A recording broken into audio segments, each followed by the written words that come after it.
Isang batang nawalay sa kanyang pamilya habang nasa lalampasigan ng barangay Kapipisa, Tansa, Cavite. Ang agaran ay nagbigay ng tulong matapos ito dalhin ang isang concerned citizen sa ating himpilan. Sa mabilis at maagap na pagtugon ng ating mga tauhan ng istasyon, tiniyak ang kaligtasan ng bata at agad na isagawa ang hakbang upang matuntun ang kanyang pamilya. Sa tulong ng koordinasyon at dedikasyon ng mga personel, matagumpayan na ibalik ang bata sa kanyang ina na ligtas.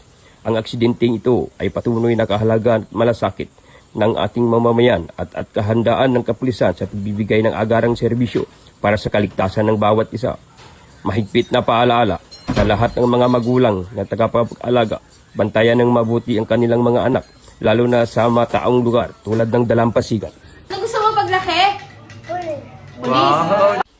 Samantala, patuloy ang police visibility sa gabi sa Naik, Cavite.